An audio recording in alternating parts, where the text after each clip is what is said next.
pandangan sekitar. Mas, aku nggak tahan, Mas. Cepetin lagi, Mas. Aku nggak tahan mau keluar. Tahan sayang. Tahan ya. Kita keluarin bareng-bareng. Dikit lagi sayang. Mas Yusuf. Aku keluar. Mas juga sayang.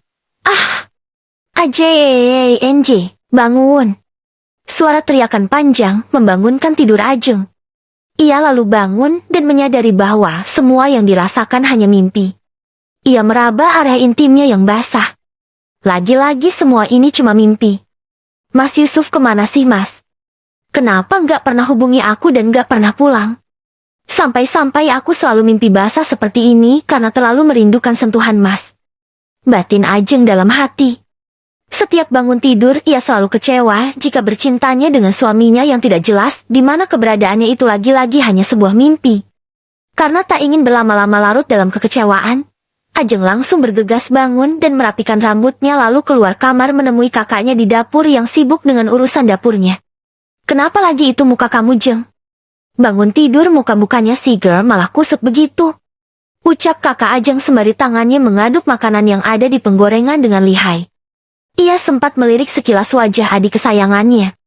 Biasalah. Mbak Esti masak nggak hafal? Mendengar jawaban Ajeng, Esti langsung mematikan kompor lalu menghampiri adiknya yang sibuk memotong sayuran. Ia menatap lekat Ajeng. Jeng, Mbak kan udah sering bilang sama kamu. Kamu mending menikah lagi. Menurut Mbak wajar memang kamu sering mimpi begitu. Secara baru 3 bulan menikah, Yusuf udah ninggalin kamu. Yusuf kan juga sudah nggak ada kabar lebih dari 2 tahun. Jeng, lebih dari 2 tahun itu juga kamu nggak dapat nafkah lahir maupun batin dari dia. Ucap Esti mencoba memberi nasihat pada Ajeng. Tapi aku masih sayang Mas Yusuf, Mbak. Aku juga masih mau nunggu Mas Yusuf. Mendengar hal itu, Esti langsung beranjak dari hadapan adiknya dan melanjutkan pekerjaannya. Ia geleng-geleng kepala bingung dan heran dengan sifat adiknya yang selalu keras kepala. Ia lalu meminta agar Ajeng pergi ke pasar saja untuk membeli berbagai macam keperluan untuk berdagang dan makan sehari-hari.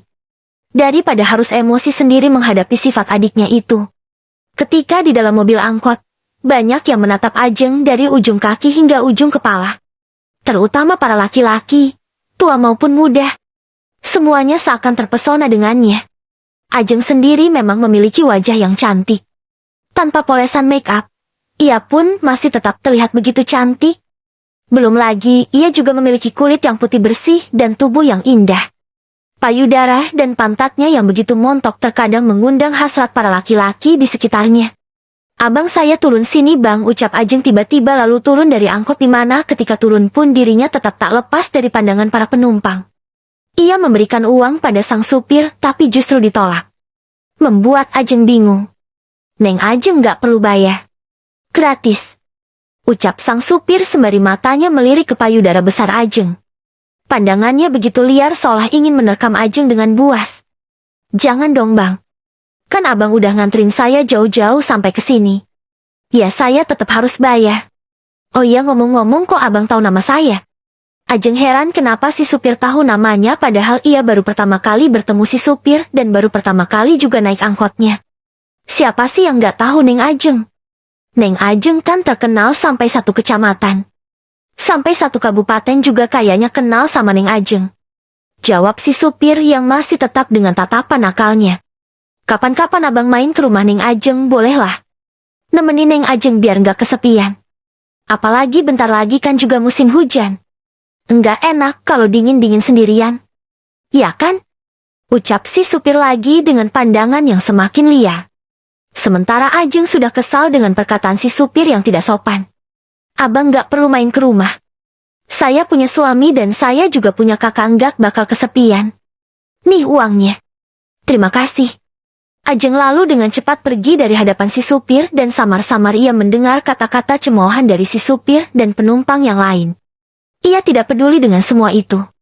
Toh juga sebenarnya ia sudah biasa dengan perkataan seperti itu hanya karena dia seorang janda. Terkadang juga terbersit dalam pikirannya. Apa salahnya dengan janda? Kenapa selalu direndahkan dan dilecehkan? Padahal ia pun juga belum bisa dibilang seorang janda. Karena ia dan suaminya belum ada status berpisah secara jelas. Neng Ajeng, mau beli apa? Panggilan seorang wanita parubaya menyadarkan lamunan Ajeng. Ia lalu menghampiri wanita tersebut. Ini Bu Ratmi, biasa mau beli bahan-bahan untuk keperluan dagang di warung makan. Oh ya, saya kok jarang lihat ibu di pasar. Tanya Ajeng pada wanita parubaya yang kini berada di depannya. Iya, anak ibu sakit. Jadi ibu mesti jagain dulu, Neng. Takut kenapa-kenapa. Jawab Bu Ratmi dengan ramah. Ajeng pun hanya manggut-manggut mendengar jawaban dari Bu Ratmi.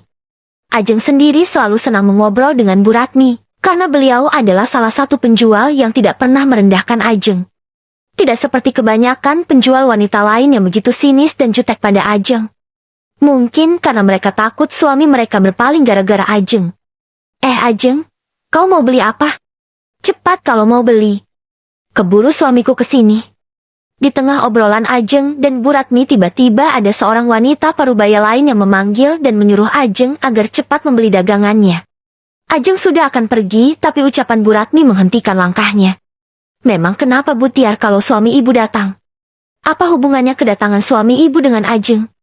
Tanya Bu Ratmi yang terlihat tidak suka dengan ucapan Bu Tiar pada Ajeng. Kau tidak tahu apa-apa.